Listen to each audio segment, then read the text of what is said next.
yang memilih selain agama Islam sekali-kali tidak akan diterima amalnya, dan di akhirat dia termasuk orang yang merugi. Ittaqullaha haqqa tuqatih wa la tamutunna illa wa antum muslimun. Bertakwalah dengan sebenar-benarnya takwa, dan jangan sekali-kali kamu mati kecuali dalam keadaan Islam. Jadi kita memang harus yakin, tetap yakin bahwa semua agama baik, ya mungkin dalam batas tertentu.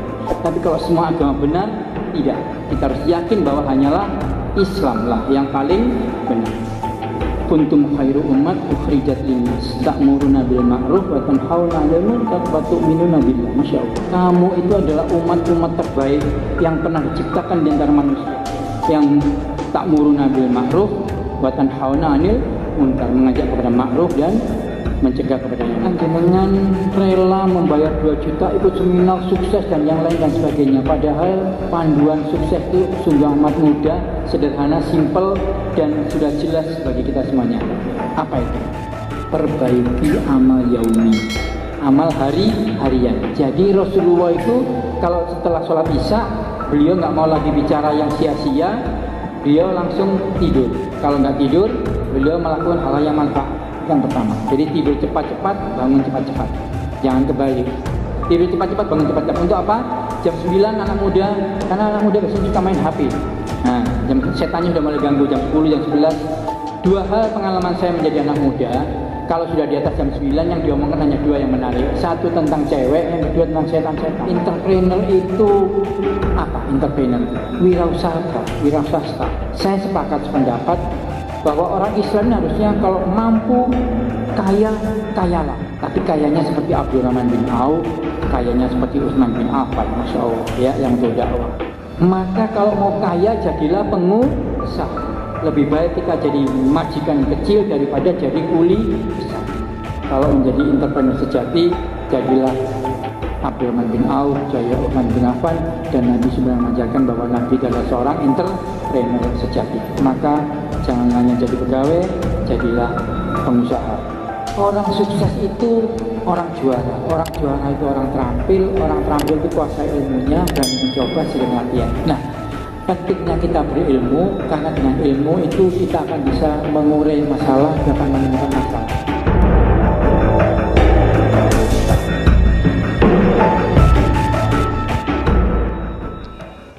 Assalamualaikum warahmatullahi wabarakatuh. Alhamdulillah, assalatu wassalamu ala rasulillah wa ala alihi wa sahbihi mawalah. La hawla wa la quwata illa billah. Rabbi shrah li sadri wa yassir li amri wa hlul 'uqdatam min lisani yafqahu qawli, amma ba'du. Bapak Ibu yang dirahmati Allah, alhamdulillah pada malam hari ini kita alhamdulillah kedatangan tamu yang tidak kita sangka-sangka. Karena sebetulnya beliau itu agendanya adalah memberikan motivasi di pondok pesantren An-Nuqayah Gulu-Gulu. Cuma beliau itu menginap di Hotel Suramadu. Tadi pagi beliau sholat subuh di sini dan kita bincang-bincang. Kita minta agar juga memberikan motivasi kepada jamaah masjid. Alhamdulillah beliau bersedia. Kita ucapkan terima kasih kepada beliau. Nama beliau itu adalah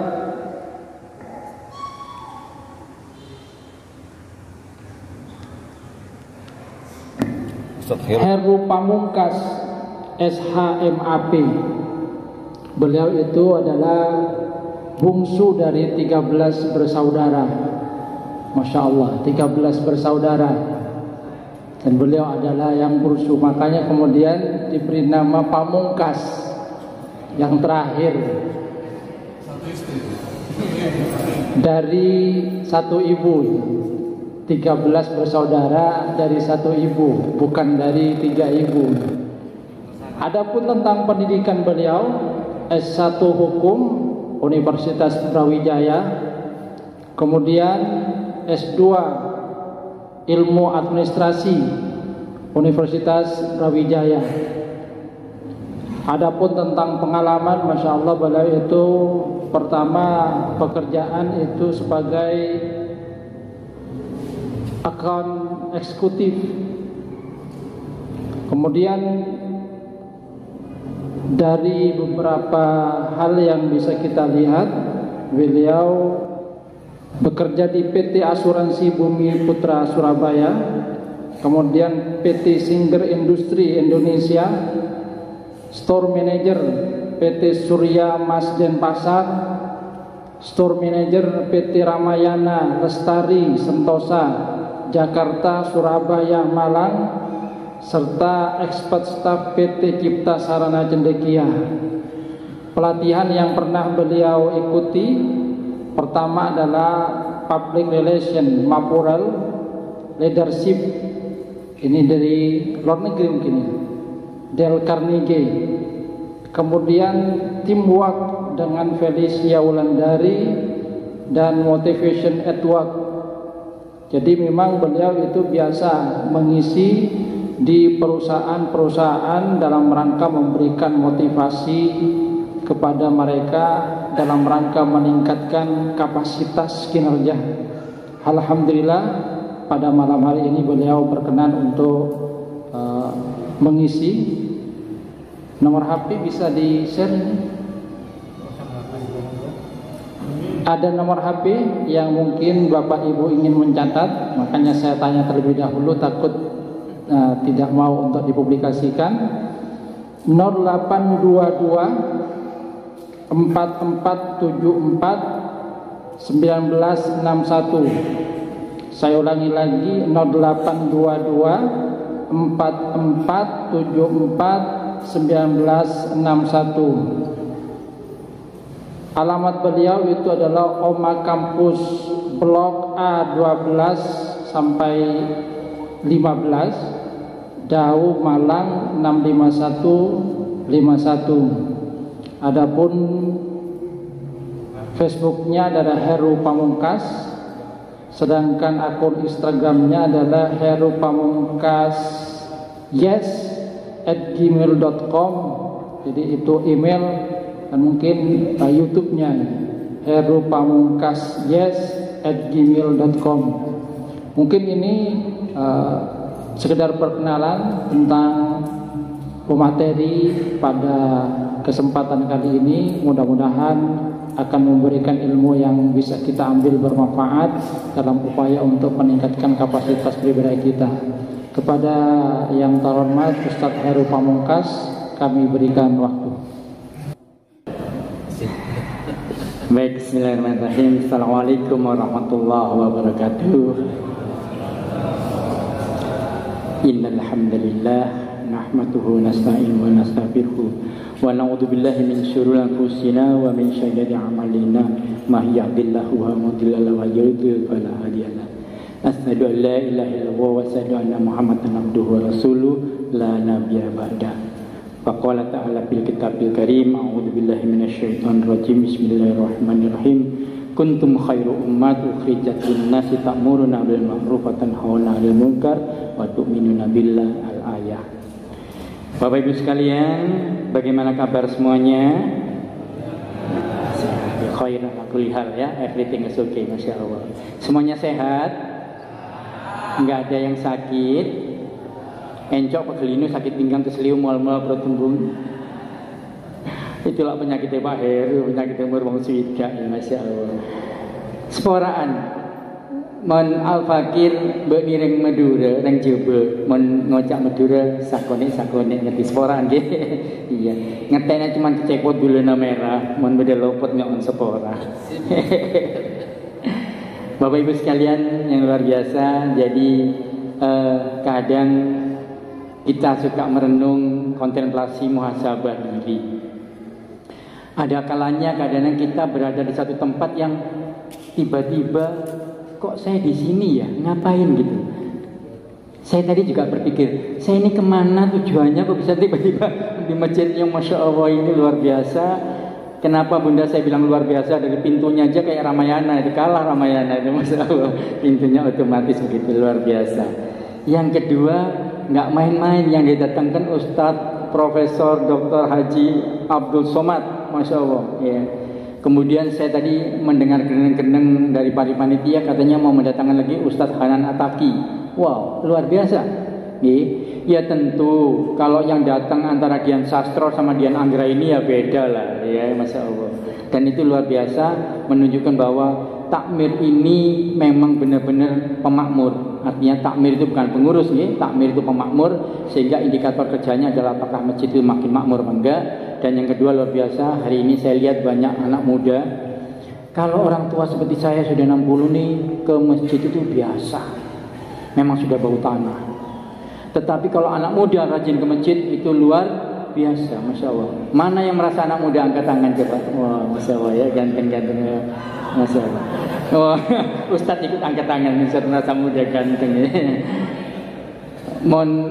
Kalau wanita redin ya, kalau laki-laki ganteng, tetap ganteng, Masya Allah, Masya Allah. Alhamdulillah, luar biasa. Jadi panjenengan semuanya menempuh satu jalan menuju untuk mendapatkan ilmu, kemudian duduk dalam satu majelis, ini luar biasa, sungguh luar biasa. Kenapa? Para Allah membanggakannya di hadapan para malaikat, kemudian malaikat juga mengayomkan, mengecapkan sayapnya, dan luar biasa, dan senantiasa mendoakan. Bahkan kalau kita duduk dari maghrib hingga isya, kita seperti sholat semalam suntuk, Masya Allah. Jadi bukan basa-basi apalagi formalitas, benar-benar kita patut bersyukur sebagai umat Islam, iman Islam yang senantiasa disampaikan oleh Ustadz, bahwa nikmat syukur yang paling patut kita syukuri adalah nikmat iman Islam. Betapa hancurnya, betapa sia-sianya hidup kita ketika kita tidak mencapai apa yang disampaikan di dalam iman Islam. Allah menyampaikan di dalam surat Al-Imran ya, ayat 19, wa makhluk inna dina indallahil Islam, al-ayat. Jadi sesungguhnya agama yang diridhoi Allah itu hanyalah Islam. Kemudian di ayat 85-nya lagi Allah menyampaikan bahwa tabtagi khairul islami dina fama yuqbala min wa huwa fil akhirati minal khasirin. Dan barang siapa yang memilih selain agama Islam, sekali-kali tidak akan diterima amalnya, dan di akhirat dia termasuk orang yang merugi. Bahkan para khotib yang menjadi rukun khotib di dalam menyampaikan khotib Jumat itu selalu menyampaikan satu ayat di dalam Al-Imran juga ayat 102, ittaqullaha haqqa tuqatih wa la tamutunna illa wa antum muslimun. Bertakwalah dengan sebenar-benarnya takwa, dan jangan sekali-kali kamu mati kecuali dalam keadaan Islam. Alhamdulillah, ini ruangannya terbatas, disampaikan di dalam masjid. Insya Allah saya nggak ditangkap polisi karena dianggap anti NKRI. Jadi kita memang harus yakin, tetap yakin bahwa semua agama baik, ya mungkin dalam batas tertentu. Tapi kalau semua agama benar, tidak. Kita harus yakin bahwa hanyalah Islam lah yang paling benar.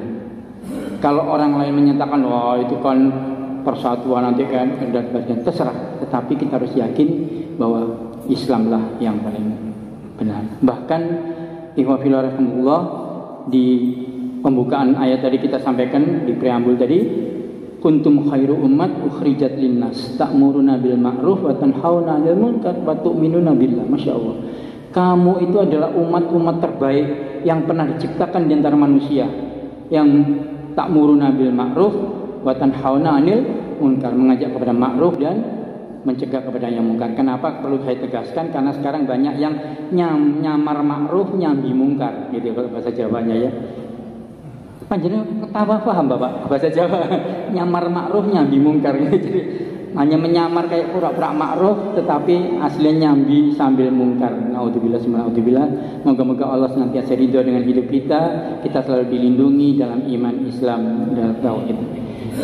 Ma'asyiral muslimin rahimakumullah, satu lagi, kita bisa bilang satu hal itu asin, manis, pahit karena kita punya pembanding. Maka nggak ada salahnya kita membandingkan satu hal betapa bersyukurnya kita iman Islam ini apabila kita belajar melihat satu ayat aja di dalam surat Al-Bayyinah, innalladzina kafaru min ahli kitab wal musyrikin finnari jahannam khalidina fiha.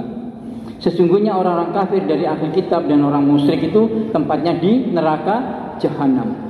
Khalidina fiha, Masya Allah. Khalidina fiha, di akhirat khalidina fiha. Jadi ya sudah selamanya terus. Masya Allah, betapa hancurnya hidup kita. Maka marilah kita bersyukur nikmat iman Islam ini. Bahkan kata Rasulullah, genggamlah dengan gigi geraham, genggam erat, gigit erat agar tidak lepas. Dan harus ini kita tanamkan bila semuanya, khususnya anak-anak muda yang luar biasa, bahwa antum semuanya harus bangga, karena tidak ada yang diridhoi oleh Allah kecuali agama Islam. Antum sudah nikah? Oh sudah, Masya Allah ya. Kalau ganteng cepat laku begini. Ya, jadi pemuda luar biasa. Saya disampaikan oleh Takmir untuk menyampaikan materi yang Masya Allah, rahasia sukses menjadi generasi berkarakter, entrepreneur, muslim sejati. Waduh, Masya Allah, luar biasa. Alhamdulillah, bukan riya sombong takabur, tapi ini wa ma bi nikmati rabbika fahadis. Kepada nikmat Allah kita tunjukkan. Jadi kadang kita ini sering salah. Apa kalau orang bahasa Jawa, di sini bukan orang Jawa ya, salah macak, salah dandan. Harusnya macaknya itu macak syukur, kita jadi macak kufur.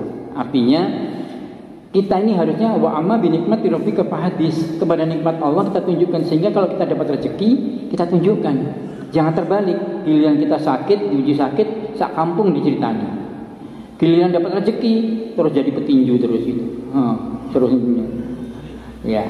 Jadi itu poinnya, maka kita ini harus wa amma bi nikmati rabbika fahadis. Nah, sebagai bentuk rasa syukur seperti itu, kalau boleh saya cerita sedikit testimoni tentang perjalanan hidup.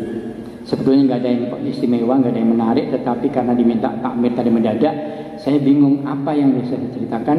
Maka beberapa perjalanan hidup ini hingga di usia 60 masih dibarengi sehat, manfaat, selamat, Masya Allah. Sebagaimana dawuh Kanjeng Nabi, khairun nas anfa'ahum linnas. Sebaik-baik kalian adalah paling banyak manfaat. Jadi saya kemarin tadi pagi juga nggak berani nolak, karena yakin bahwa la yukallifullahu nafsan illa wus'aha laha makasabat wa 'alaiha maktasabat. Allah nggak akan membebani suatu kaum melebihi batas kemampuan. Artinya kalau kita tiba-tiba diminta berdiri ngomong di sini, berarti Allah menganggap kita mampu. Nah, tinggal kita mau atau tidak.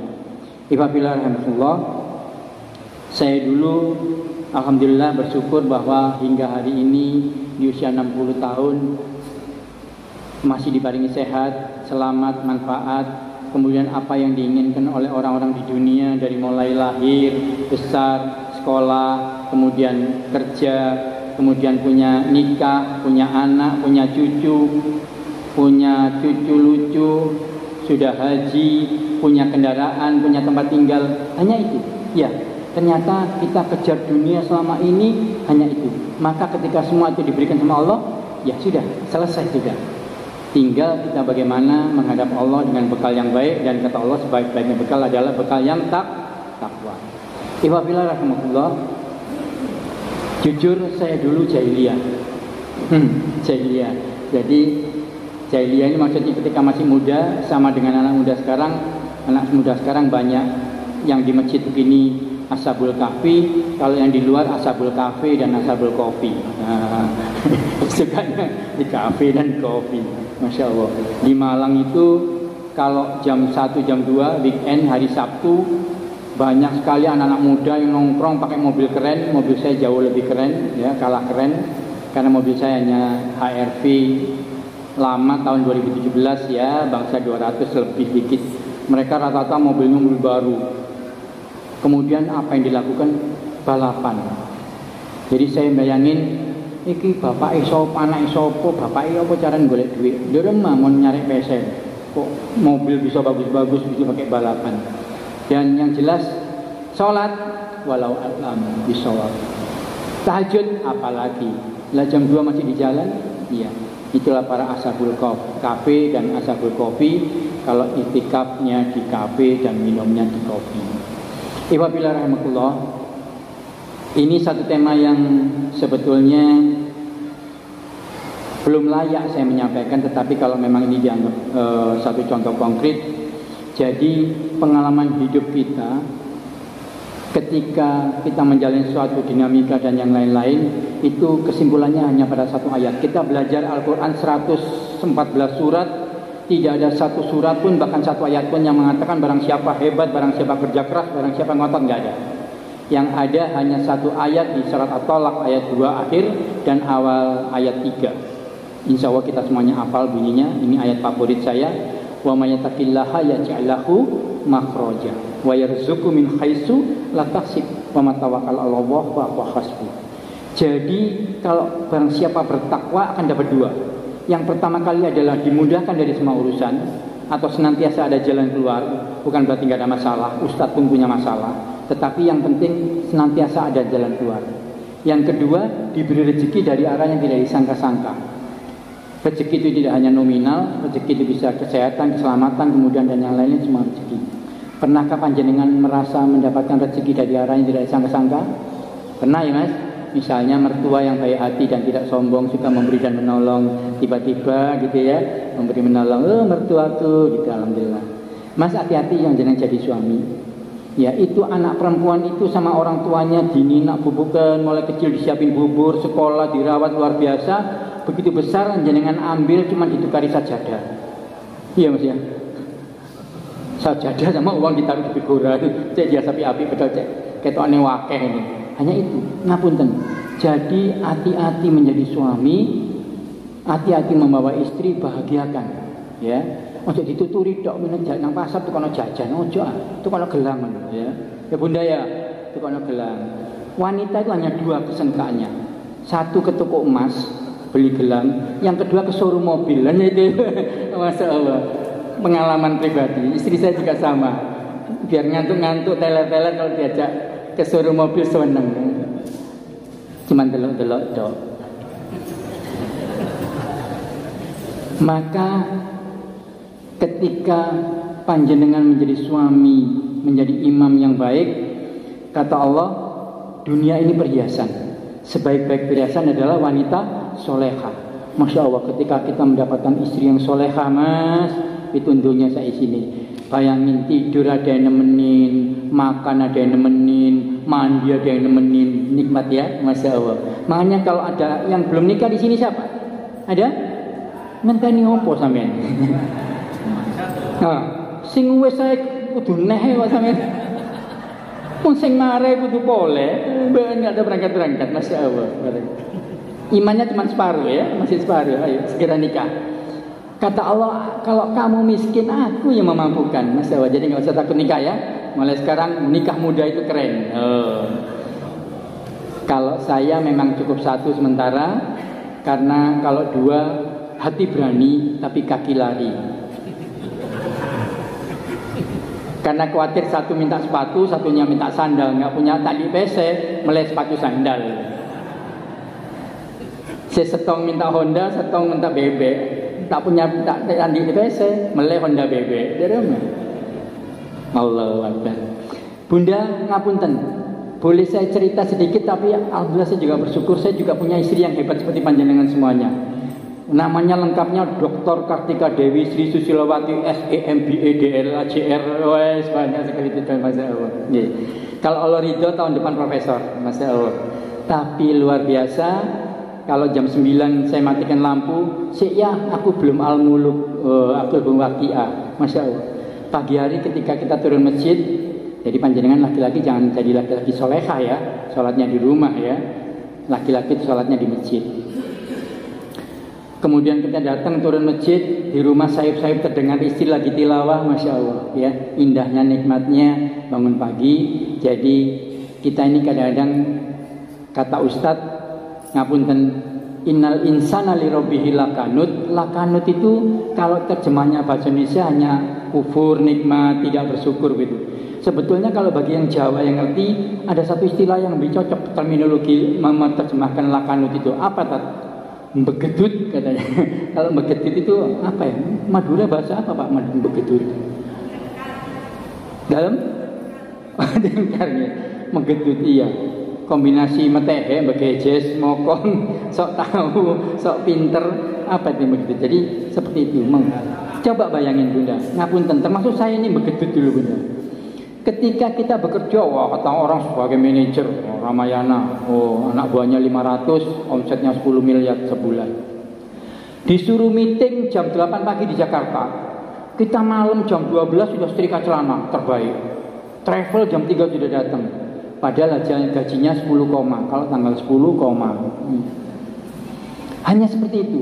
Sedangkan kata Nabi, rak'ataini qabla subhi khairud dunya wa ma fiha. 2 rakaat sebelum subuh itu lebih baik daripada dunia beserta isinya. kita nggak datang.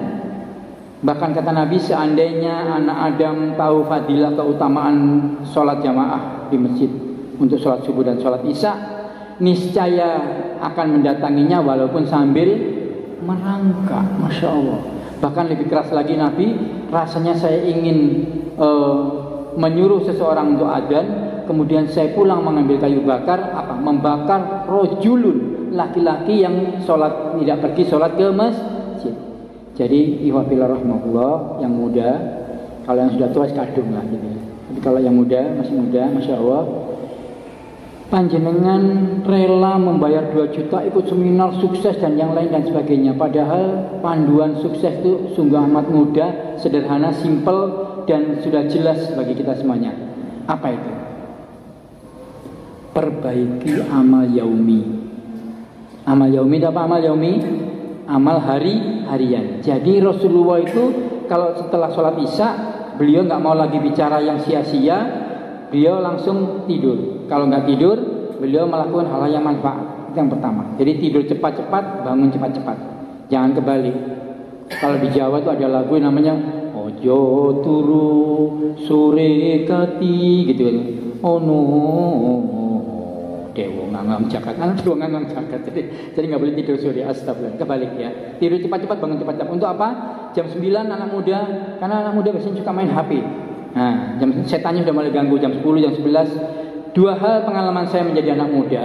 Kalau sudah di atas jam 9 yang diomongkan hanya 2 yang menarik. Satu tentang cewek, yang kedua tentang setan-setan. Jadi kalau anak muda ngomongnya setan, nggak ada manfaatnya. Nggak ada ngomong bisnis, nggak ada. Jadi maka jam 9, jam 10 tidur.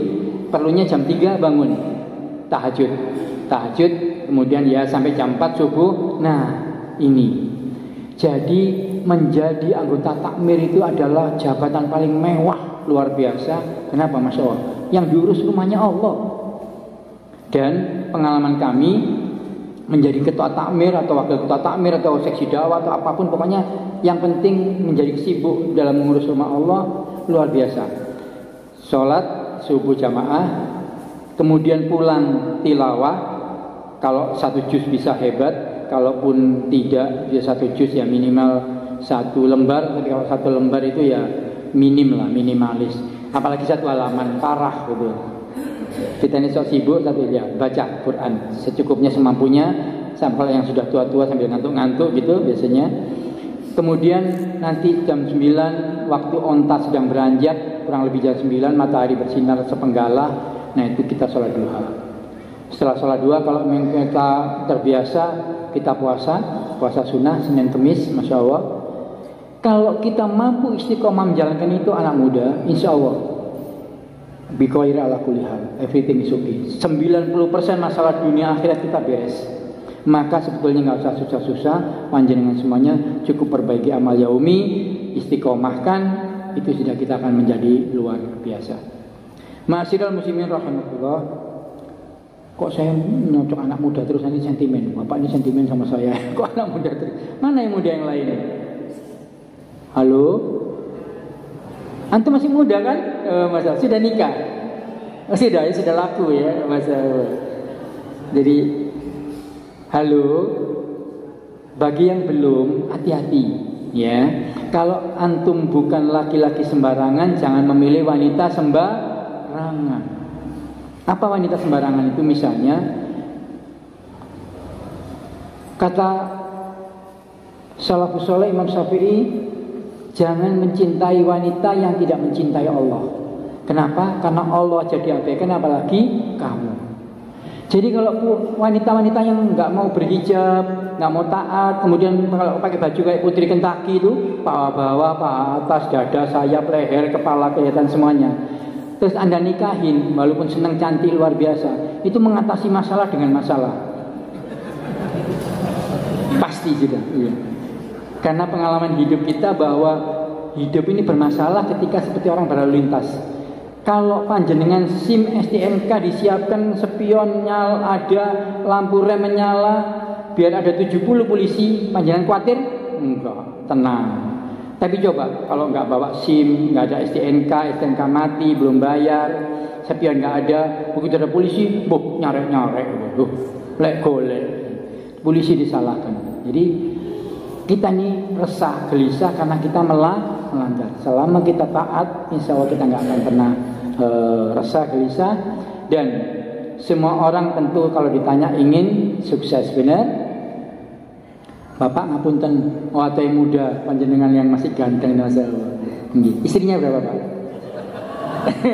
Satu, masya Allah. Iya. Kalau lihat gantengnya, masih nggak ada salahnya, lebih dari satu boleh kok. Mas nak salasa, Bapak, menurut Bapak sukses itu apa sih Pak? Panjenengan sebagai bapak, sebagai suami, sebagai kakek, belum kakek ya Pak, belum ya, sebagai om, apa sukses Pak? Kadang kita ini suka, oh ya sukses, ingin sukses. Ketika ditanya apa itu sukses, kita bingung, iya apa ya sukses. Maka ikhwafillah rahimahullah, berdasarkan pengalaman kami dalam hidup ini, menjalani hidup ini, yang kalau orang Jawa bilang kita ini sudah 60 usianya sudah napak tilas, sedangkan yang baru 40, 30 itu baru babat alas. Nah, sukses yang sesungguhnya sebetulnya dari seorang suami, seorang kakek, seorang bapak itu adalah apabila kita mampu menghindarkan seluruh keluarga kita sebagaimana disebutkan dalam surat At-Tahrim ayat 6. Di mana bunyinya? Masya Allah. Ku anfusikum wa ahlikum, ku anfusakum wa ahlikum naro. Jagalah dirimu dan keluargamu dari api neraka yang bahan bakarnya terdiri dari batu dan manusia dan batu, yang malaikat penjaganya sungguh keras dan kasar, tetapi senantiasa taat kepada Allah.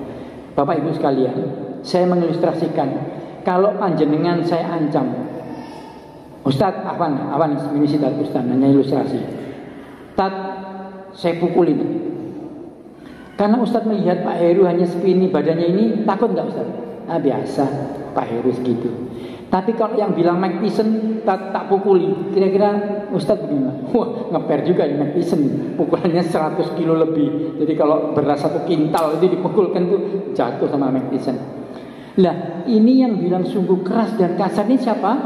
Allah yang Maha Besar. Jadi kita bisa bayangkan betapa mengerikannya, betapa kasarnya itu para malaikat yang menjaga pintu neraka. Naudzubillah. Oleh karena itu Bapak Ibu sekalian, penting kepada kita yang sudah tua-tua ini untuk senantiasa menjaga agar anak-anak kita terbebas dari api neraka. Karena itulah sukses sesungguhnya.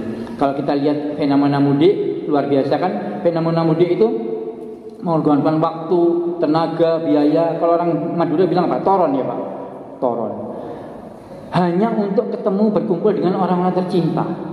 Lah, kita tidak ingin berpisah dengan orang yang kita cinta. Karena berpisah yang sesungguhnya bukan karena satu pergi, masih bisa kembali. Bahkan yang satu mati masih bisa ketemu lagi. Di surat Ar-Ra'd itu ayat 23 itu orang-orang soleh itu nanti akan diikuti oleh anak cucunya di surga. Berpisah sesungguhnya kalau kita masuk surga, ada yang masuk surga, sementara ada satu keluarga kita yang masuk neraka. Itu benar-benar terpisah. Maka marilah kita jaga anak kita hingga mereka terjaga dari sisa api neraka. Bahkan subhanallah, Nabi pun yang namanya Ali, levelnya sahabat itu Ali bin Abi Thalib, seperti itu. Ketika sholat subuh nggak bangun, Nabi masih mengetuk pintunya. Ali bangunlah, ambil sajadah sholat, masya Allah. Itu levelnya Ali. Nah, apalagi levelnya Heru gitu ya. Jadi bunda, kalau kita sayang sama anak-anak kita, bangunkan. Ayo nak, bangun nak. Ke masjid nak, ya. Kamu jangan jadi anak soleha nak, ya. Kamu laki-laki jadi anak yang soleh, sholatnya di masjid. Seperti itu. Justru dengan kita bangunkan, jangan bilang kasihan kemudian nggak dibangunkan, mereka akhirnya malah nanti nggak ke masjid. Itu nggak sayang kita. Kalau kita sayang kita bangunkan. Karena kenapa yang banyak Bapak mohon maaf izin mungkin di sini nggak ada, ya nggak ada yang begitu maksudnya, ya. Tapi banyak yang begitu juga. Bapaknya soleh di masjid, anaknya nggak ada. Padahal anaknya ada 2-3 laki-laki. Saya memotivasinya begini, itu anak masih dalam genggaman panjenengan, masih dalam urusan panjenengan. Sekolah, makan, semuanya ikut orang tua. Panjenengan tidak mampu memotivasi, tidak mampu menundukkan si anak untuk pergi ke masjid. Jangan pernah berharap ketika anak ini nanti menikah, sudah mandiri, akan pergi ke masjid. Benar Bapak? Masih dalam genggaman kita tidak mampu. Yang aneh lagi lucu, anaknya datang sambil ngantuk-ngantuk, bapaknya nggak ada. Kalau di sini nggak ada ya Pak ya? Iya. Atau banyak mungkin juga. Anaknya rajin ke masjid sambil ngantuk-ngantuk. Ternyata yang hebat ibunya. Sedemikian rupa, karena nggak mungkin anak kecil masih usia 3 tahun, 4 tahun, 5 tahun tiba-tiba ke masjid sendiri berangkat. Orang yang tua aja nggak berangkat. Jadi itu ibunya yang hebat menyiapkan, tapi bapaknya laki-laki solehah, sholatnya di rumah. Iwabillah rahimahullah. Maka ketika kita ditanya apa tujuan hidup, ini hal sepele tetapi banyak orang yang tidak mampu menjawab apa tujuan hidup.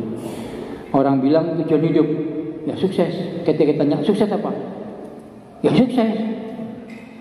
Jadi tujuan hidupmu ya sukses itu. Itu kayak lagu kula nuwun monggo kula sinten kula nuwun bolen. Jadi tanya lagi, ada yang bilang pingin bahagia. Ketika tanya apa itu bahagia? Iya, apa bahagia? Ya senang. Apakah benar senang itu beda sama dengan bahagia? Enggak. Kalau senang itu hanya mengalihkan perhatian, karena ketika senangnya selesai, dia kembali ke persoalan awal, bahkan menambah persoalan, dia kembali lagi sedih. Tapi kalau bahagia itu menenteramkan. Dan bagaimana konsep bahagia menurut Al-Quran? Bahagia menurut Al-Quran itu wala yakhafu wala tahzanu. Tidak khawatir dan tidak bersedih hati. Tidak khawatir terhadap sesuatu yang belum datang, karena yang belum datang itu berarti yang maha goib.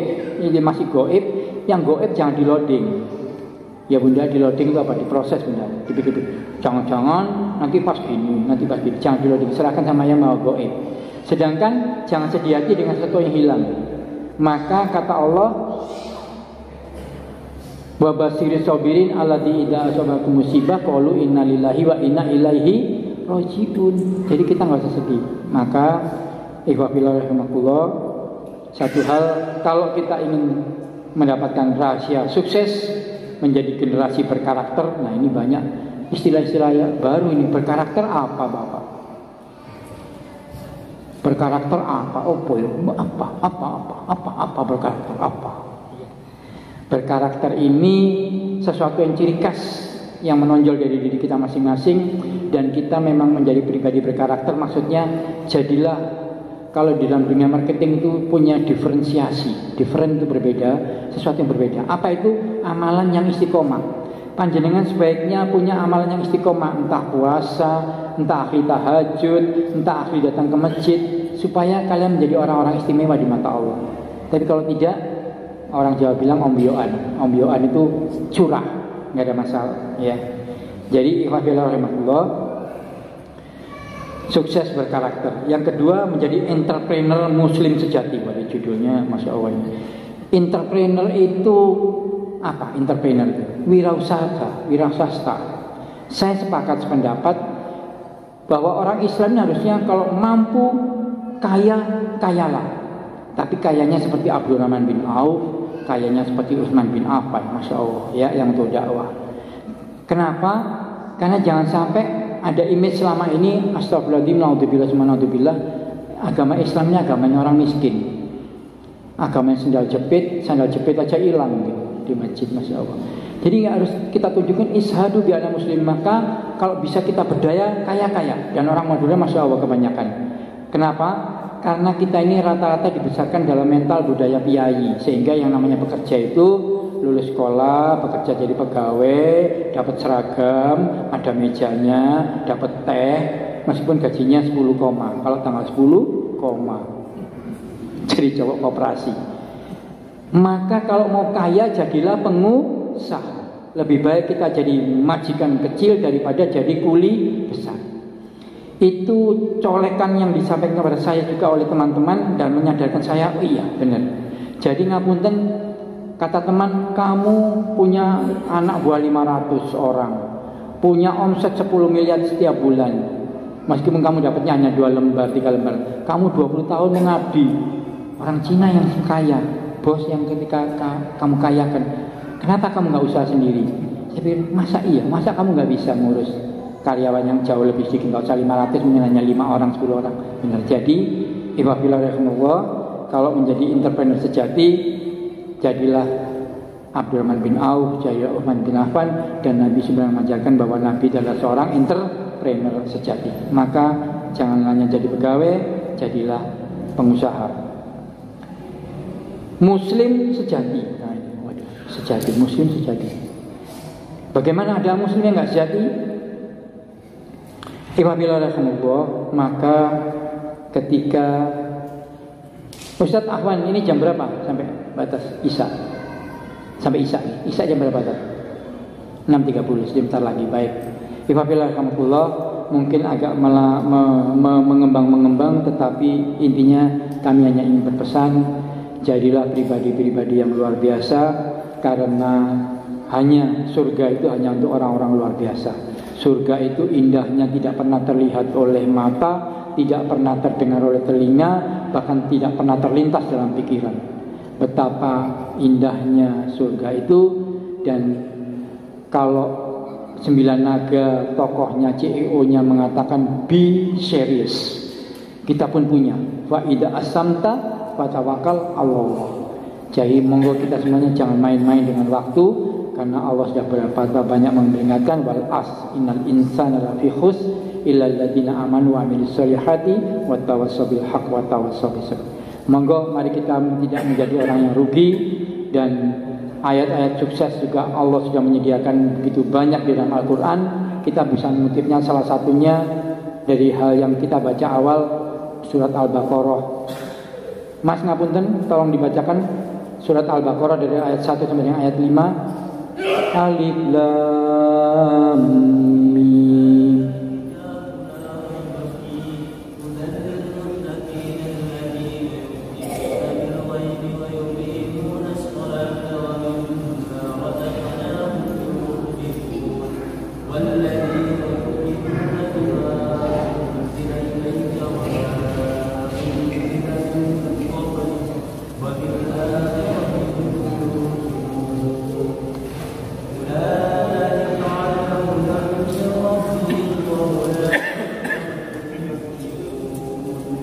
Cukup, Masya Allah. Ulaika min rabbihim wa ulaika humul muflihun. Apa kata Allah? Itulah orang-orang yang beruntung. Muflihun. Orang sukses itu orang beruntung apa enggak, Pak? Beruntung. Jadi kita ingin menjadi orang beruntung, orang sukses, maka ikuti itu ayat Al-Baqarah. Hanya 1:5. Yang kedua, banyak sekali di beberapa surat-surat yang lain dikatakan oleh Ustadz bahwa ayat Al-Mu'minun ayat 1 sampai dengan 11 itu juga kiat-kiat sukses. Ngapunten Bapak sebelahnya mungkin hafal. A'udzubillahi minasyaitonirrajim. Bismillahirrahmanirrahim. Surat Al-Mu'minun. Qad aflahal mu'minun alladzina hum fi shalatihim khashi'un. Qad aflahal mu'minun. Betapa beruntungnya orang-orang mukmin. Alladzina hum, gimana? Qad aflahal mu'minun alladzina hum fi shalatihim khashi'un walladzina hum 'anil lagwi mu'ridun. Tidak melakukan sia-sia. Walladzina hum li zakati fa'ilun walladzina hum li furujihim hafidun. Hafid furuj, menjaga kemaluan. Walladzina hum ala sholawatihim yuhafidun ulaika humul warisun. Ini ayat terakhirnya paling penting. Alladzina yarisuna firdaus hum fiha khalidun. Jadi pewaris surga. Maka sukses itu sederhana, sukses itu gampang, contohnya sudah banyak, dan tidak ada agama lain yang sehebat Islam. Ada undang-undangnya Al-Quran, ada peraturan pelaksananya hadis, ada contoh profilnya Rasulullah. Maka sebagaimana disampaikan bahwa ukuran keimanan itu adalah tahajud. Mari kita semuanya mulai malam nanti kita, ada yang sudah biasa mengerjakan tahajud atau ada yang sama sekali belum selama seumur hidup. Masya Allah. Wa minal laili fatahajjat bihi nafilat talab asa ayat sakarabuka mahkoman mahmuda. Dan pada sepertiga malam bangunlah sholat tahajud, moga-moga sebagai ibadah tambahan, moga-moga Allah mengangkatmu kepada derajat maqaman mahmuda. Derajat maqaman mahmuda ini luar biasa. Kalau panjenengan selama mendengar doa adzan gimana? Allahumma rabb hadhihi da'wati tamma wassalati qa'imah ati Muhammadin wasilah wa fadilah wa ba'ats maqaman mahmudan alladzi wa'ada innaka latuhibbul mi'ad. Jadi maqaman mahmudan derajatnya para nabi, dan itu hanya bisa didapatkan oleh orang-orang para ahli tahajud. Ibadillah rahimahullah, saya kira itu yang bisa kami sampaikan. Maka perbaiki amal yaumi, dan tahajud itu satu-satunya sholat sunnah yang masuk dalam Al-Quran. Al-Quran itu kitab yang mulia. Apapun yang berinteraksi dengan Al-Quran maka mulia adanya. Ketika Al-Quran diturunkan pada satu kota, Madinah, Mekah Al-Mukarramah dan Madinah Al-Munawwarah, maka kotanya mulia. Saking mulianya dua kota itu hingga orang kafir nggak boleh masuk, non muslim nggak boleh masuk, Mas. Mekah itu, kecuali ekspert tenaga ahli yang nggak ada gantinya, nggak boleh masuk. Yang kedua, bahwa apa tadi? Sholat tahajud itu ketika Al-Quran ini diturunkan pada satu kota, kotanya mulia. Ketika Al-Quran diturunkan pada satu bulan, bulan apa turunnya Al-Quran? Ramadan. Masya Allah, betapa mulianya bulan Ramadan. Sampai-sampai kata Rasulullah, seandainya manusia tahu fadilah keutamaan bulan Ramadan, maka niscaya akan minta semua bulan dijadikan Ramadan. Ketika Al-Quran ini diturun pada satu malam, sungguh malamnya juga menjadi malam yang mulia. Malam apa Bapak? Lailatul Qadar khairun min alfi syahr, malam yang lebih baik daripada 1000 bulan. Dan ketika Al-Quran diturunkan pada seorang manusia, betapa mulianya baginda Rasulullah SAW. Sampai-sampai Allah yang menciptakan aja memujinya, laqad kana lakum fi Rasulillah uswatun hasanah. Kurang hebat lagi, innallaha wa malaikatahu yusholluna 'alan nabi ya ayyuhalladzina amanu shollu 'alaihi wa sallimu taslima. Ya Allah, sesungguhnya Allah dan para malaikat berselawat kepada para nabi, maka orang-orang beriman berselawatlah. Jadi kalau ada yang membuli nabi itu nabi kona, suka kawin, naudzubillah, apa kata Allah? Inna atoina kal kausar fasholli li rabbika wanhar inna sani'aka huwal abtar. Ya Muhammad, sesungguhnya orang yang membencimu adalah mereka yang terputus. Naudzubillah summa naudzubillah. Aqulu qouli hadza fastaghfiruhu innahu huwal ghafurur rahim. Barakallahu fikum hadana wa iyyakum ajma'in. Assalamualaikum warahmatullahi wabarakatuh. Baik Bapak Ibu, mungkin ada yang ingin bertanya, kami buka nanti setelah azan. Kita buka sebentar, azan dulu, setelah itu bagi yang mungkin ingin bertanya kita buka. Setelah ya,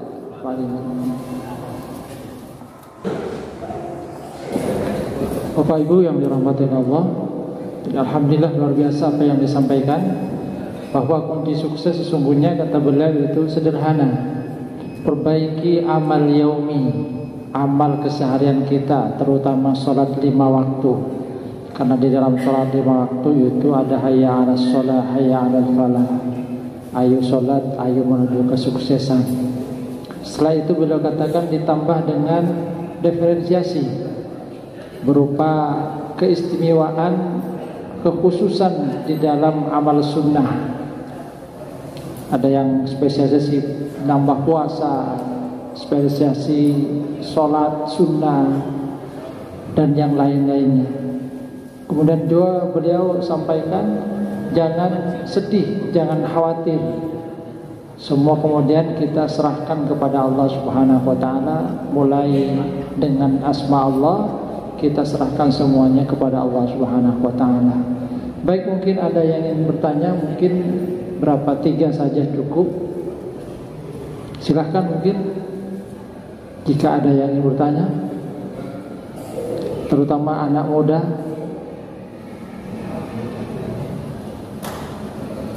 Assalamualaikum warahmatullahi wabarakatuh. Waalaikumsalam. Terima kasih kepada panitia yang telah memberikan waktu untuk bertanya. Apa perlu memperkenalkan diri dulu? Yang nama saya Zainul Rasi. Siapa tuh? Rumahnya di Sekedit. Zainul Rasi. Zainul Rasi. Oh, Zainul Rasi. Saya tertarik tadi pembahasan tentang yang disampaikan Bapak Heru terkait bahwa kita umat Islam itu harus jadi seperti Utsman bin Affan, bahwa kita harus menjadi orang yang kaya. Tapi saat ini kita memang banyak melihat orang Islam itu, Muslim itu kaya, tapi dari kekayaannya itu yang kita rasakan itu sekarang ini, kadang kekayaan itu yang kita dapatkan itu tidak selamanya itu halal. Salah satu misalnya kita kaya, kadang kita punya bisnis yang katakanlah tidak jujur atau bermain curang, atau juga kita dalam meminjamkan modal, butuh modalnya kita masih hutang uang dengan riba gitu kan. Nah, terus apakah cara seperti ini, kekayaan yang kita dapatkan dari hal riba, hal yang curang, atau juga menipu, apakah ini kita tetap masih bisa dianggap sukses? Gitu. Apakah kekayaannya kita ini, apakah seperti anggapannya Bapak Heru tadi termasuk dari kategori kekayaannya Utsman bin Affan, seperti itu? Karena rata-rata sekarang orang kaya itu ya sudah kan biasa, udah pinjam di bank dengan riba kan gitu kan, juga banyaklah seperti yang terjadi saat ini. Nah, itu yang pertama yang saya tanyakan Bapak Heru, apakah kekayaan itu dianggap itu sukses? Yang kedua terkait dengan janganlah kita bersedih karena Allah selalu ada gitu. Tapi kadang Bapak Heru, setiap kita punya masalah ya, yang saya rasakan sendiri Bapak Heru, saya punya masalah berat. Tapi ada hal lain, orang lain dia tidak pernah ibadah, sholat jalan, tapi Allah selalu memberikan rezeki kepada dia. Kadang dia punya masalah juga, tapi kadang Allah itu memberikan solusi kepada orang tersebut. Padahal dia kadang sholatnya jarang, sholat berjamaah jarang. Sedangkan kita sholat berjamaah, tahajud, malah solusinya itu nggak dapat kita itu, malah lama itu, malah kesulitannya itu lama. Kadang sampai kita merasa putus asa gitu. Nah, itu yang sering saya rasakan seperti itu. Saya kan memang betul katanya itu, ada yang mengatakan satu ulama itu kalau orang seperti itu, pada bahasanya saya lupa itu, kalau kata Masuran itu sudah sama Allah sudah udah dilepas lah gitu. Itu katanya. Lah itu saya sering muncul seperti itu Bapak Heru. Bagaimana mengatasi permasalahan seperti itu kan untuk diri saya sendiri. Kalau saya melihat orang itu, wah dia sholat, udah enggak sholat, masjid biasa enggak gitu. Nah, itu cuma 2 pertanyaan dari saya minta maaf kalau pertanyaan saya begitu panjang. Jadi begini aja. Assalamualaikum warahmatullahi wabarakatuh. Waalaikumsalam warahmatullahi wabarakatuh. Masya Allah, matur nuwun barakallah. Ketika antum tidak malu, antum jujur dengan diri sendiri untuk mencari ilmu, untuk mencari solusi, itu saja sudah berkah dan itu rezeki. Karena tidak semua orang bisa mendapatkan kelembutan hati untuk berani jujur hati. Yang pertama, Akhwan, kalau ada yang beda pendapat, kita ini sering bermasalah cara berpikir kita. Satu, karena kita banyak menggunakan manajemen akal, tapi kurang menggunakan manajemen tawakal. Jadi kebanyakan akal, sehingga kalau ada masalah berpikirnya, ketika kata orang-orang motivator, ketika kita berpikir bahwa masalahnya ada di luar diri kita, cara berpikir demikian ini masalah. Kenapa? Karena sesungguhnya masalahnya itu ada di diri kita sendiri. Apa kata Allah? Wa ma asabakum min musibatin fa bima kasabat aydikum. Sesungguhnya semua musibah yang menimpamu akibat perbuatan tanganmu sendiri. Nah, itu mindset. Jadi kita memandang masalah itu, kalau salah pandang, mindset kita salah, akhirnya kita salah. Ketika kita menganggap bahwa introspeksi bahwa semua masalahnya timbulnya dari saya sendiri, maka itu ibdah binafsi, kita mulai dari diri sendiri untuk menelaah apa salah kita. Hanya masalahnya kadang-kadang banyak orang yang rumongso bisa tapi nggak bisa rumongso. Apa maksudnya? Merasa bisa tapi nggak bisa merasa. Jadi tidak dilembutkan hati. Makanya kita senantiasa berdoa, ya muqallibal qulub tsabbit qalbi ala dinik, ya muqallibal qulub tsabbit qalbi ala taat. Supaya kita diberikan kelembutan hati untuk bisa merenung masalah. Itu yang pertama. Yang kedua, orang sukses itu orang juara. Orang juara itu orang terampil. Orang terampil itu kuasai ilmunya, berani mencoba, sering latihan. Nah, pentingnya kita berilmu, karena dengan ilmu itu kita akan bisa mengurai masalah, akan menemukan masalah. Satu contoh, ketika kita berpikir bahwa loh, kok orang itu kayaknya biasa-biasa, sholatnya biasa, ke masjidnya jarang-jarang, tilawah nggak pernah, bahkan mirip-mirip laki-laki soleha, sholatnya sering di rumah, tapi kok rezeki dapat terus. Nah, ini justru kita jangan silo seperti itu. Justru kita harusnya istighfar. Kenapa? Khawatir bahwa itu istidrot. Apa istidrot itu? Dilulu apa kalau bahasa Maduranya istidrot itu. Jadi maka ukuran berkah, ukuran bahwa Allah sayang sama kita, itu juga harus kita lihat dari kacamata syariat. Apa kata Allah? Mayuridullahu bi khairan yufaqihu fiddin. Apabila Allah menghendaki kebaikan pada seorang hambanya, maka dibuatlah paham. Jadi ketika panjenengan paham tentang agama, cinta agama, belajar dalam majelis taklim, ini tanda-tanda indikator bahwa Allah cinta sama kita. Sedangkan yang tadi dohirnya diberi rezeki, yang kita artikan rezeki itu hanya nominal, mobilnya gonta-ganti, bukan hanya sandal, tapi mobilnya gonta-ganti, istrinya gonta-ganti, itu nggak bisa jadikan ukuran bahwa itu adalah karunia Allah. Maka tadi dalam mencari rezeki, sukses itu adalah berkah. Berkah ini begitu banyak definisinya, tetapi yang saya pahami dalam hidup ini bahwa berkah itu apapun yang kita miliki itu makin membuat kita dekat dengan Allah. Ketika kita punya sesuatu banyak atau sedikit dohirnya, kemudian membuat kita makin jauh dari Allah, maka itu adalah berkah. Nah, sumber rezeki itu yang paling utama adalah berkah. Saya teringat kata-kata istri saya yang sederhana tapi makjelek. Ketika saya sampaikan, iya bu, ayah ini kan ya mungkin alhamdulillah bukan riak sombong ya bu, tapi ayah nggak bodoh. Ketua RT, ketua RW, ketua takmir, ketua kadin, ketua-ketua semua. Iya ya apa ya? Anu bu, kok gak sugi-sugi ya bu? Jadi manajer gitu gak sugi-sugi. Apa kata istri saya? Nyelemong sederhana tapi makjelek. Loro kemungkinannya ya. Kamu kalau kaya apalagi masih muda, apa bu? Kamu kalau nggak nakal kamu sombong ya. Masya Allah. Saya rasa kayak ditampar. Kalau nggak nakal sombong. Mungkin memang saya punya bakat nakal. Iya. Karena orang laki-laki nakal yang di duit, ini kan di duit. Montan di PC tak bisa nakal. Iya. Iya. Nakal. Orang laki-laki punya PC nakal. Kalau nggak nakal sombong. Nah itu kan dua-dua hal yang benar. Jadi kita ini diuji. Ya orang bilang memang diuji kaya dengan diuji miskin sama-sama ujian. Tapi kalau sama-sama ujian ya enak kaya. Belum tentu.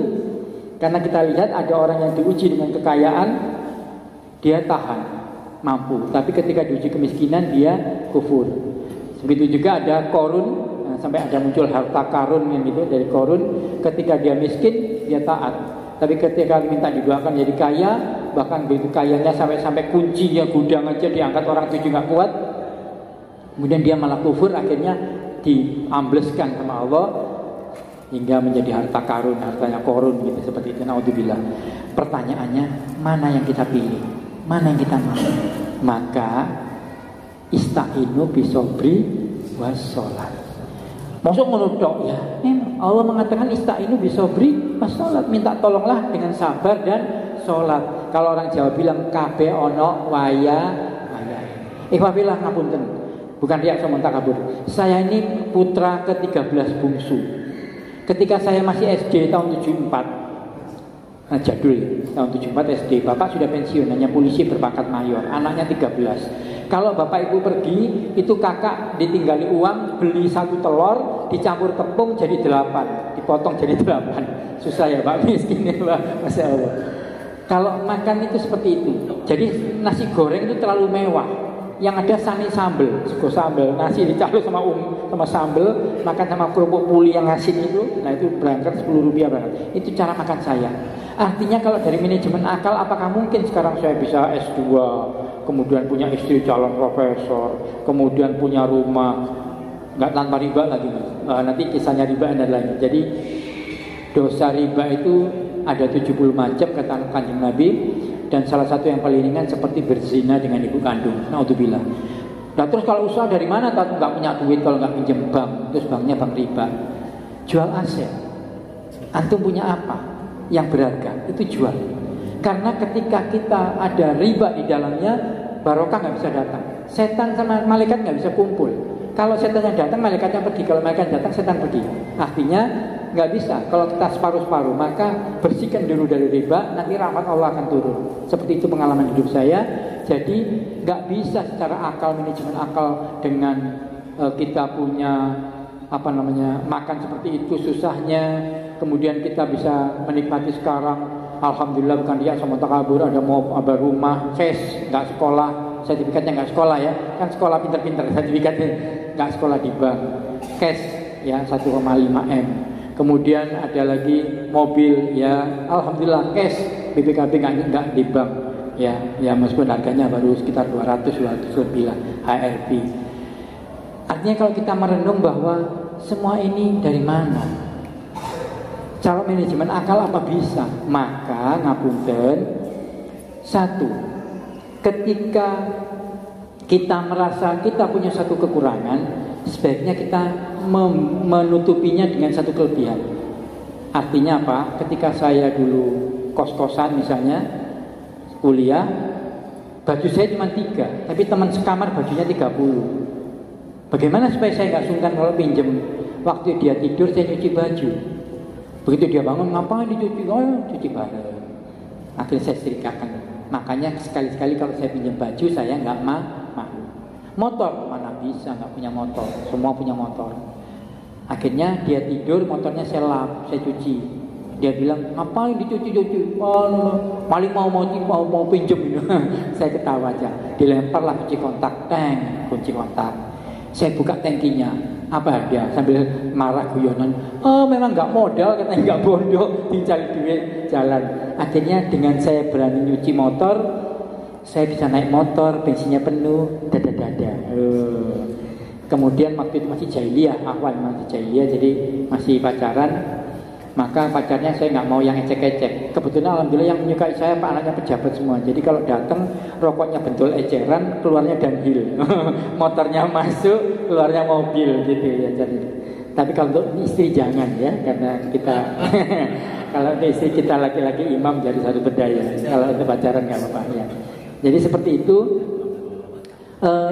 kita ini harus punya kelebihan. Kalau kita merasa punya kekurangan, suatu saat saya dulu S1 mau kuliah, saya nggak mau merepotkan orang tua karena tahu bahwa orang tua nggak mampu. Maka pergilah ke Jember. Nah iklannya rokok Sampurna itu nggak ada nggak rame katanya.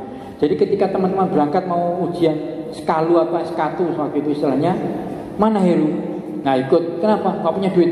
Loh ngapain? Nggak punya duit? Ayo ikut. Nah, naik kereta dibayarin, hidup manis gitu. Yang manis namanya nggak punya duit. Kalau punya duit ya lain, kaki angkat kaki nih. Kemudian diem, giliran beli formulir saya ingat hanya 3.000. Tes di Universitas Jember itu 3.000 saya nggak mampu. Akhirnya, lo mana itu nggak ikut? Nggak ikut, kenapa? Nggak punya duit. Alah 3.000 aja gitu. Banyak teman-teman yang kaya itu 3.000 dibayar. Nah di Jember itu ada satu rumah besar milik itu anak si namanya Ito, sekarang jadi dokter hewan. Itu anaknya orang kaya, jadi dia duduk. Nah, ketika teman-teman nongkrong, duduk nonton TV, saya merasa, saya besok sarapan apa? Saya nggak punya uang. Maka malam hari saya minta urunan, patungan. Pagi-pagi mereka masih tidur, saya sudah sholat subuh, kemudian saya berangkat ke pasar. Saya beli ikan Indosiar, tahu pak ikan Indosiar? Ikan pindang. Masya Allah, orang Madura. Ketika kita naik haji tahun 2004 itu di Mekah ada jual pindang dan Masya Allah, orang-orang Madura luar biasa ya, tangguh luar biasa orang Madura. Iya. Pokoknya kalau nggak jadi juragan kerdus, juragan parkir, juragan toilet pasti orang Madura. Tapi kalau dengar adzan ada tukang di atas masjid, dengar adzan turun ganti sarung, sholat, itu mesti orang Madura. Kalau orang Jawa nggak sholat kebanyakan. Awan yang orang Jawa ya, seperti itu. Orang Madura masya Allah. Jadi kembali ke situ, maka kita harus punya kelebihan. Caranya tadi motor kita cuci, kemudian dipinjemin motor, sehingga yang merasa dipinjamin nggak merasa berkurang. Kenapa? Ikhwafillah, satu tagline, satu quote yang mengatakan bahwa hubungan apapun bentuknya, mau sosial, keagamaan, bahkan cinta sekalipun, akan berlangsung langgeng kalau terjadi keseimbangan. Kalau nggak seimbang nggak bisa langgeng. Panjenengan pinjem baju tok, temennya minjemin tok, nggak lama. Apalagi kalau panjenengan suka utang, teman suka ngutangi, nggak lama. Jadi harus seimbang, gitu ya. Jadi dijaga keseimbangannya. Nah itulah kita harus punya kelebihan. Yang terakhir tadi, bahwa apakah itu disebut sukses? Saya bilang tidak. Suksesnya sesungguhnya tadi bahwa kita mampu menyelamatkan keluarga ini dari siksa api neraka, itu sukses sesungguhnya. Karena di surat Al-A'raf ayat 23 dikatakan bahwa orang-orang soleh nanti akan diikuti oleh anak keturunannya yang soleh masuk ke dalam surga. Jadi sukses itu ke surga. Maka apapun, dimanapun, kapanpun, sesuatu yang membuat kita terhalang masuk surga, berarti itu bukan sukses, meskipun dohirnya masya Allah. Dan terakhir, barokah itu apapun yang kita miliki makin membuat kita dekat dengan Allah. Panjenengan tadinya nggak mau punya motor, masjidnya jauh, nggak ke masjid. Tapi ketika punya motor, jangan wirawiri ke masjid. Itu berarti motornya barokah. Sehingga halo anak muda, kalau bisa antum semuanya naik Pajero. Oh, masya Allah. Amin. Jangan gambar garing. Lu ke gambar garing ya gambar garing. Ya nanti yang datang gambar garing Pajero. Tapi begitu dengar adzan langsung parkir, sujud tersungkur, masya Allah ya. Jadi itu poinnya, Mas, seperti itu. Sukses itu yang barokah. Kalau nggak barokah nggak bisa disebut sukses. Apapun yang membuat kita terhalang masuk surga itu barokah. Yang kedua, kalau usaha jangan utang bang. Karena Nabi, utang itu meresahkanmu di malam hari dan menghinakanmu di pagi hari. Malam bingung bayar angsuran, pagi ditagih kayak terhina kita sama bank. Dan kedua, orang utang itu kalau utang manis-manis, oh iya silakan pakai. Begitu lagi, dia rumah bu, iya gak bayar ya. Jadi seperti jangan suka utang ya mas. Kedua, jual aset kita yang punya. Dan yang terakhir, last but not least itu terakhir tapi jujur yang paling penting. Banyak orang yang kepingin tapi gak niat. Sepakat? Maksudnya tak? Kan pengen kaji, lo pengen omongan siapa nggak pengen kaji, tapi nggak niat, sholatmu nggak benerin, kamu nggak pernah nabung, jadi nggak niat. Kamu pengen masuk surga ya, masuk surga. Pertanyaanmu loh, masuk surga ya pengen tak, tapi nggak niat. Sholat nang masjid nggak pernah, tilawah nggak pernah, puasa apalagi, duha, masya Allah gitu, masya Allah nggak tahu belas gitu. Terus mau jalan Mekah gang piro, surga gang piro. Artinya ketika Allah menyatakan tentang niat ini, kata Rasulullah, innama amalu binniyat. Allah menyampaikan fa idza astamta fatawakal 'alallah. Jadi yang sungguh-sungguh, yang serius. Karena 9 naga pun ketika menjadi CEO dia hanya bilang satu kata, be serious. Termasuk dalam hidup ini jangan main-main. Seriuslah menggapai surga, jangan malu-malu. Antum sudah nikah, cepat nikah. Bersungguh-sungguh, nggak usah khawatir. Nanti kalau kamu miskin Allah yang melakukan. Oke? Nikah itu enak, tapi memang orang bilang nikah itu enaknya hanya 20%. Yang 80% enak. Mandi ada yang nemanin, makan ada yang nemanin, tidur ada yang nemanin. Yang sudah aja pingin lagi, antum yang belum kok nggak berangkat. Sudah? Akan begitu ya, kita lebih jelas ya. Jadi manajemen akal tinggalkan sedikit saja, banyak manajemen tawakal. Kedua, belajar ilmu supaya kita bisa mahabbatullah, bisa mendekat kepada Allah, bisa memahami Allah, termasuk dengan sifat-sifatnya Allah, Sehingga kita tadi mayuridillahu bi khairan yufaqihu fiddin. Kalau Allah mencintai mengendaki kebaikan pada hambanya, dibuatlah kita faham tentang agama. Ada lagi? Ngapunten? Cukup? Cukup ya, baik. Baik. Alhamdulillah, kalau memang sudah cukup, semoga apa yang sedikit yang kita sampaikan ini bermanfaat, dan kita tutup dengan doa kafaratul majelis. Alhamdulillahirabbil alamin, subhanakallah wa bihamdik, asyhadu an la ilaha illa anta, astaghfiruka wa atubu ilaik. Assalamualaikum warahmatullahi wabarakatuh.